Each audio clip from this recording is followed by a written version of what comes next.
We're live, ladies and gentlemen.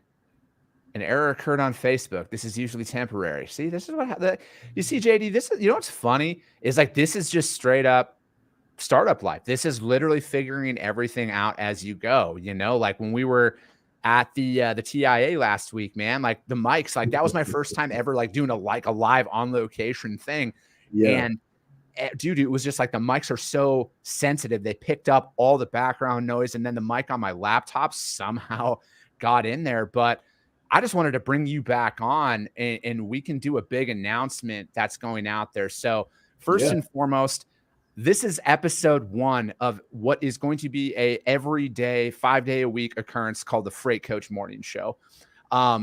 I have an absolute passion for talking about this industry and providing value to this industry. So what the premise of this show is going to be based off of is breaking down 3 industry articles every day to either, go a little bit deeper into it or, provide some alternative feedback for it. Because at the end of the day, we need as many perspectives as possible that are out there. And my whole thing is I'm from the blue collar. I'm from a working class family. My dad, and this is a thing, man. And this is something that really me and you have been talking for a couple weeks. So like before we kind of get into everything about this, JD and I have been JD's like one of my OG supporters, man. He was one of the first ones who got behind everything that I'm doing, him amongst a lot of people out there.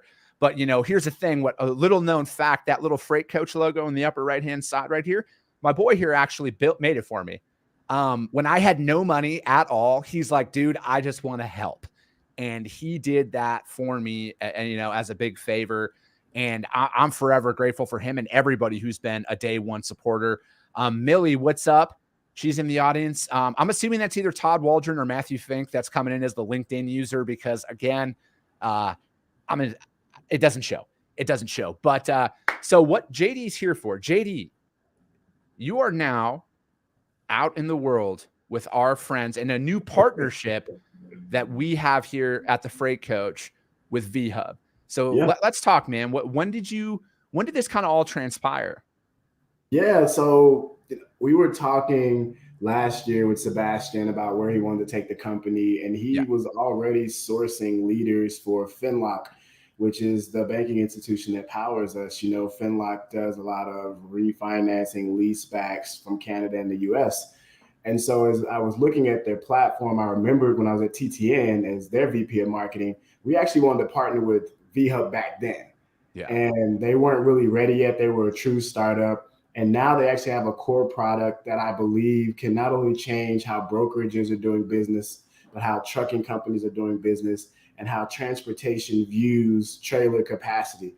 So since then, I've been really focused on, before VHub, what's the next assignment that I can touch that is going to be industry shifting, industry changing, something that touches the corporate brand. And right now, capacity in the supply chain is that large thing that we can tackle together. And I believe VHub is just a SaaS solution that will enable any trucking entity to push out and reutilize assets to increase utilization, but also find a better way to reposition assets so that when we need them in the spot, we can instantly have them there.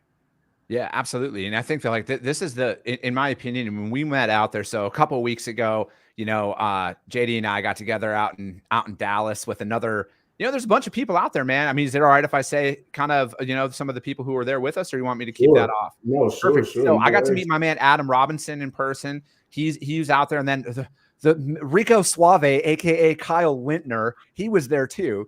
And God, that guy, he is dreamy in person. It's just, it's insane. And then he's sun-kissed from his travels here recently. So he looks even better. He is, man. I mean, it was a team. Yeah, man. But, like we were talking about, and I'm fully convinced of this. And my friends over at Freight Vana are already doing this with their brand Freight Vana X. And they put their skin in the game, man. They got assets because and me personally, and I said this Friday night at the TIA conference when I was talking on my carrier panel, that we were out there, brokers, it's not that the shippers, I've never had a shipper at once ask if I could park a truck at their facility. All right. Like they need trailers. All right. For a drop trailer capacity, I personally think that this is the wave of the future. If you want to survive as a broker right now, what do we need? We need access to trailers. We need to stage this. And that's what's going to be, is you can provide a drop trailer capacity, because some of the largest shippers in North America, they have a drop trailer need. That's what you can get in the door with. And now, like with VHub, for example, with asset reallocation, is it's short-term rentals, it's one-way rentals and everything else. And for the crafty brokers that are out there, and I'm going to call on Todd Waldron, Q Carriers out there in Minneapolis, they're one of those crafty brokers that know how to do this, can definitely benefit from it. Because like I had, as a startup at the last broker that I worked for, we had nothing, but we invested in dry vans because we had a shipper who said, if you have dry vans, we will give you an opportunity to move our freight. So we went out and bought 5 trailers and staged them and started a drop trailer pool. And we learned that. And again, so like that's what you get from it. And then from a brokerage perspective, it's not a heavy capital investment of, hey, I'm buying these trailers outright, because, as we'll get into a little bit later on in today about how insane equipment costs are. But again, so it's like, talk about that, because and that's going to be a daily thing here. So with this partnership that VHub and I have now, I'm going to be providing a trailer pool capacity report for people every single day. I'm going to be able to provide that, so you guys can take that and look into it and see how that mixes in with your current customer base and the shipping lanes and everything that are out there. So kind of talk about this. So like, say a broker out there sees that VHub has 10 dry vans available in DFW right now. Is there a time limit on that, hey, it has to be in X city in 30 days? Or is this is available as a 6-month rental? Or how does that kind of work? Is that all listed out there? So it's going to be listed out there. Remember to look at VHub the same way you look at like a Kayak or a Trivago. You can set reservations, or you can go and engage the platform how you'd like to engage the platform. So when you're looking at 10 dry vans that are there, the asset owner actually gives the ability and the default stance of when that trailer needs to be back. So we've had some asset owners that say, the trailer is VHub's until we decide to completely defleet it and sell it off. So there are trailers that have been leased for 1, 2, and 3 years that were actually placed on the platform as a rental. For an asset owner who says, JD, VHub, you can have this trailer, this 53-foot dry van for the next 6 months. The moment we get access, we look at the trailer, we do the inspection, we make sure it's actually road ready and safe for whatever vendor that is going to utilize it. That vendor can do whatever and whenever that is legally possible throughout the United States and Canada with that trailer. So as long as if you pick it up today in April, you bring it back in September, October, 6 months from now, we don't care where you went. We don't care if you grab new freight. We don't care if you put 25,000 miles on it. If the trailer needs to be back in 6 months, it needs to be back in 6 months. However you utilize it to earn monies, whether you're a leasing company and you need to grab trailers for capacity and you're releasing it out, whether you're a trucking entity. I know your buddy, Adam Wingfield, he always says he represents the 97%. If you're a part of that 97% and you're power only and you need access to quality trailer, you can come grab a trailer and use that for us. There are multiple use cases for any business for the platform. We just need people to recognize there is no trailer capacity. There's a repositioning issue, not so much a capacity issue. No, I agree with that, man. And I also, again, I think and a lot of the premise for this show, the Freight Coach Morning Show, is to fight for the little guy. All right. So to kind of tie in what we had initially started with, over these past couple of days, a lot of people, because they want to know, like, hey, what, like, I like building up this brand. Like, dude, it was so exciting. Like, I appreciate every single one of you guys who listen to my stuff so much more. And the feedback and the vibe that I got from the TIA was phenomenal. Like, I had no idea what this actually was, man. Honestly, I had no idea. And, first and foremost, if you're a broker and you're not a member of the TIA, you need to reach out to my friends at the TIA right away, because that conference that was out there, the amount of value that was brought there from the educational workshops, the panels that they had out there, that is the top tier brokers, in my opinion. The people who are members of that TIA, and the beauty of it is you don't have to be one of the top 10s to be a member of that. They have some phenomenal training. I'm actually, that's my big associate. Not only am I a member, I work with a lot of their new brokers in their new broker success program and doing some hands-on trainings with my friends, Nate Cross and Benjamin Kowalski, two really good dudes. And, you know, we're taking that on. We're bringing those fundamentals. Andrew Teal, what up? Vitaly, what up? I think it's a difference though, because when I was at TIA, I went, you know, purely for research. Jolly invited me and said, "Hey, you need to come out. It's going to be an interesting event." And shout out to Jolly. He didn't say, "Come out, I'm speaking." He said, "Come out. It's going to be a really interesting, great event." And so I'm like, well, wait, I was going to go for you anyway, but now I'm going to figure out what is here. After you've been in the industry for a few years, conferences can become mundane. You see the same people, you get the same information, you know who's going to say what or how their viewpoint is. It kind of goes into a little politicky a little bit. I didn't experience that at all at TIA. What I saw was an ego-less environment. I mean, of course, there's always egos around, but you know, it was an ego-less environment where people were trying to solve the issues that are currently causing strain in our industry right now. These are people that you look up to. These are people that you may never have heard their name before.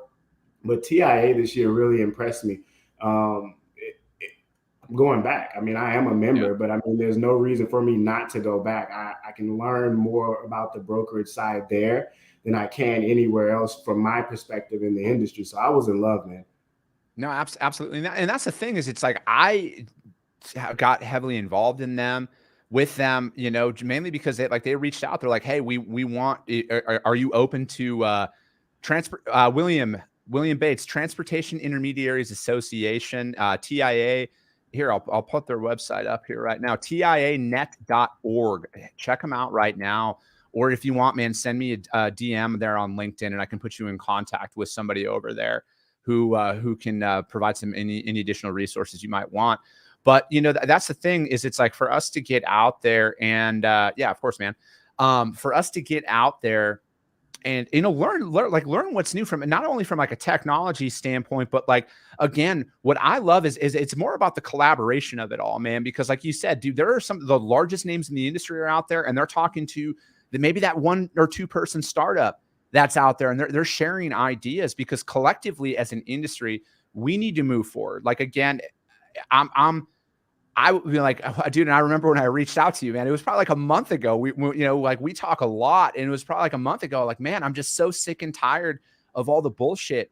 You know, I'm sick and tired of talk, you know, and it's like, I don't know, man, you're more than welcome to stay on for the full 30 with me today, bud. But I'm, you know, and it's one of those things where, you know, we got to move forward as an industry. All right. Like, we have an image problem. I'll be the first one to admit it. We have an absolute image problem in this industry. Josh Breeze, what up? And my whole thing is this, you know, and I you know, Kyle Lintner, our friend, put out that post last night about that SNL skit that was done. And that, I almost had a fucking aneurysm when I was watching that. Now, that's the perspective. Before I unpack this, I understand SNL is a skit. I understand it is a parody. I understand what they are all about. I get all of that. But as somebody who comes from a family of truck drivers, not only did my father drive, my uncles, my godfather, my great-grandparents, everybody in my family was involved in this industry. And to see something like that, I get the comedic aspect of it all.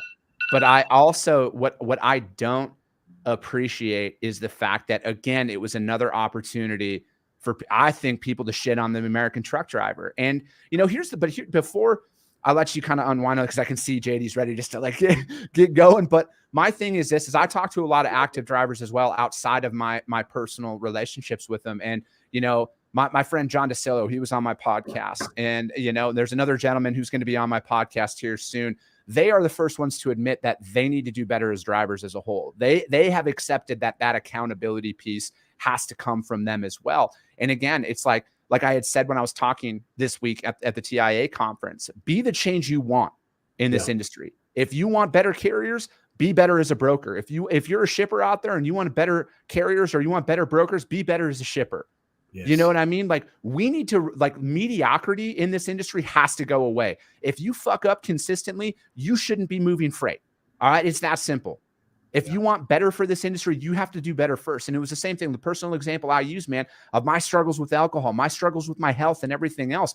Nobody else was doing it. I had to change. And now you're down like 40 pounds from what I remember. Just so looking. I'm on a mission right now. But so, I mean, JD, when you see something like that, you know, I think Kyle Lintner summed it up best when he said it's the tone dead coastal elites than the writers that are putting it out there, man. So it's like, what's your take on that? I think as a marketer first, I know my new title is revenue officer, but as just a marketer first, the imagery and the opportunity that they could have taken, even though I get that it's a skit and it's Saturday Night Live, we could have thrown some really positives in there for trucking, because if my memory serves me correct, 2 years ago, around this exact time, we were almost nearly worshiping truckers at their feet for keeping America running during the strangest and weirdest and most potent pandemic we've seen in over 100 years. And now we're back to looking at truck drivers in the industry as though it's a joke, as though you go to the grocery store and someone didn't have to drive that product there. That's how we talk about it. And we confuse that stat, and I don't think Americans know it enough, but I'll reiterate it. In 3 days, when truckers stop moving, your world ceases to exist. Your bougie Starbucks ceases to exist. Your handbags, your perfumes, your makeup, your glam bags, all of the things that you need for your comfortable life cease to exist for the joke of a profession that you don't recognize is truly a profession. It's truly something that takes people dedication and sacrifice. And you experienced it growing up, Jolly. Your dad was a great dad, but when he was on the road to provide for the family, he had to be on the road, you know, and for him to sacrifice his relationship with his family to provide, to ensure that families that he will never meet get access to the products that he drops off. There's a level of appreciation that I need the industry to have. And the change of imagery starts with the voices like you, me, Silver, Lintner, and then we can go out and, just as we're lobbying with TIA and TCA and TMC, we can lobby an imagery change as well. No, absolutely, man. And, you know, here's something that I never told anybody. So, you know, I know you know this, and a few other people out there know this as well. But my dad died unexpectedly back in December. And the general sentiment, you know, and here's the thing. When I describe him to people, I kind of position it like this now. He was an entrepreneur and he was a business owner for 40 years. And then I asked them, I'm like, what does that make you think? And they're like, oh, you know, successful, all, you know, everything that you'd think when you hear that. And then I was like, let me add to that. He was a truck driver. How did that change your opinion? And I pulled Teal's comment back up here because Teal and I both are, you know, we're on the same page. I love Andrew Teal. With that, you know, and he's right. We gave them those nuggets to do that, you know, of course. And I understand the basis and the premise behind all of that. And again, it's like, it's us moving forward as an industry. And I know Teal is absolutely 100% committed to moving this industry forward, because he is, like you said, he's a 4th generation truck driver. His family's got a trucking company out there and everything. And Barry Wembley, no, I didn't forget that, man. There's a lot of stuff out there, and again, nothing's perfect, but for us to change, we got to see what we can do better as a whole, and that's my whole point out there. Dave Abels, he's what's up. He's got the app pulled up right now. He's turning a bunch of his clients onto it right now, and I'm assuming he's talking about that VHub app. That VHub app is something that we will be updating. It will be changing. Everything on our platform is currently getting ready to explode. And what I mean by that is we want to enable this economy to do better as far as brokerages, but then you start going into the gig economy.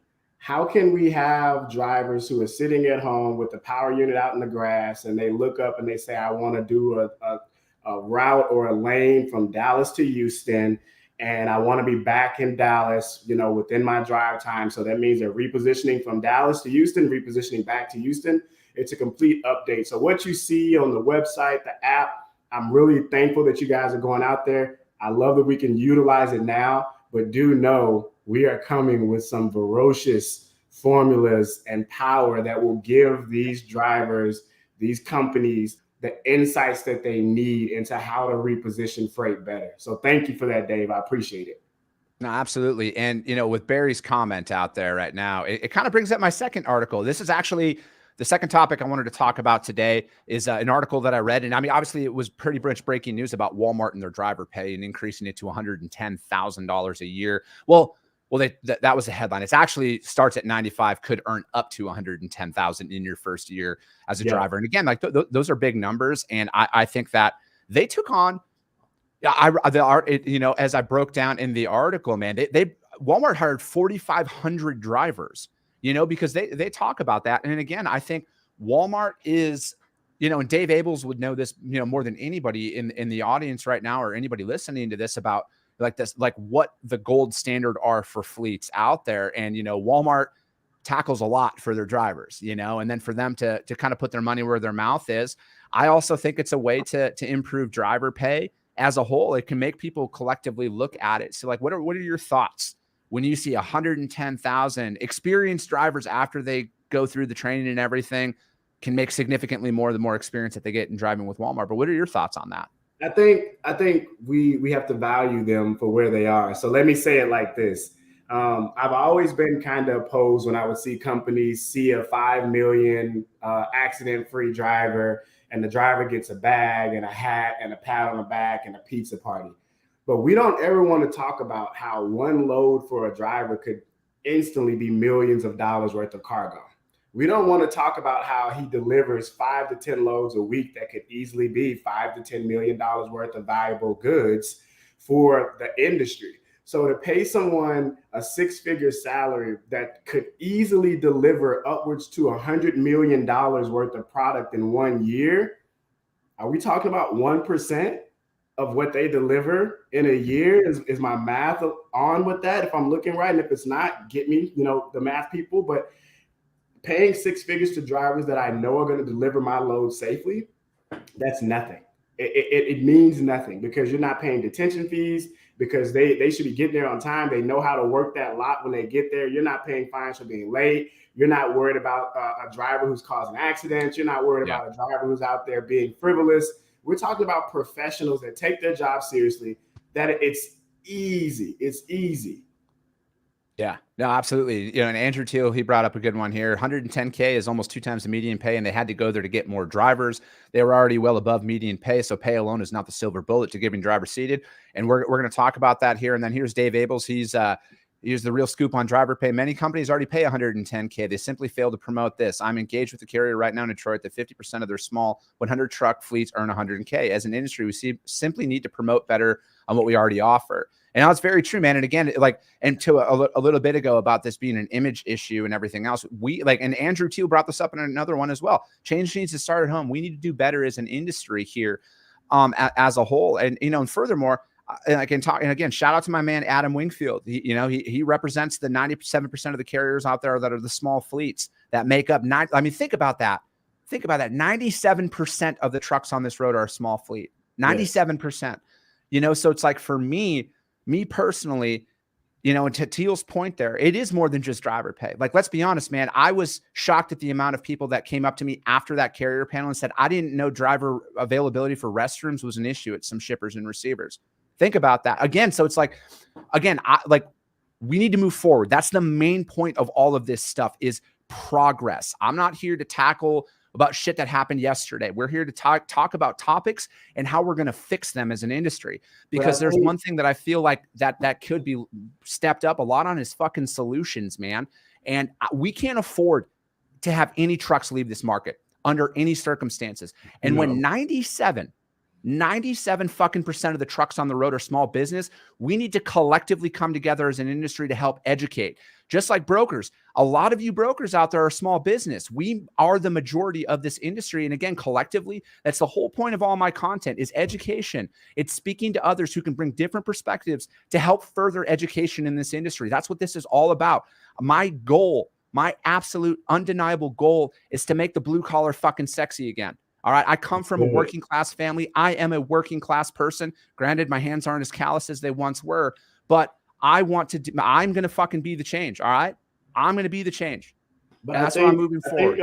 I think Dave was trying to be the change, and has been the change, and has been a voice. Dave Abels last year, or maybe 2 years now, hopped in a truck with some of his drivers, and he experienced what it looked like, what the restroom situation looked like, how his drivers were being treated, how they felt out there on the road. Not only are you alone, not only are you away from your family, but I want to reiterate what Chris just said. Restrooms, rest stops are not always as friendly as you may believe to drivers. Or you've been in the truck all day long and you just want a hot shower, and you go in there and there's no hot water, or there may not be any soap for you to wash with, or there may not be any food that meets your requirements, may not even be just a hot meal. So as far as the talking about the restrooms, a lot of these carriers out here who are partnering with the Big Loves and the Pilots, we can easily get them to turn their spots and their retail locations into the Buc-ee's of trucking, where it's just clean and beautiful. If you start saying, hey, I'm not doing business unless we take care of my drivers. You get enough companies saying that, then you're going to see that all of a sudden clean restrooms, hot food, good showers are not something that's hard to come by. It was just we weren't pressing enough to make sure our people had it. No, absolutely. And then, to put it in Barry's comment here into perspective, that's based off of 80 hours is what most drivers' clocks are on before they have to take a break. So it's $22 an hour on the high end. If they get 3,000 miles a week, $22 an hour. Sense, though. It's back to the cents. Barry brought up a point. And Adam Wingfield says it all the time. Transactionally, we still have to do cost per mile down to the cent of how you can be profitable. Yeah, no, man, that's exactly it. And, so like, again, I had another participant on with us on the carrier panel on Friday at the TIA conference. They have a driver salary program that's out there. They salary their drivers. So their drivers get paid time off. They get all of that, and again, it's like, furthermore, I can speak for my father in this. He didn't like the independent contractor, that owner operator model is there for a reason. My dad didn't want to be a fucking employee for anybody. He wanted to do his own thing. You know what I mean?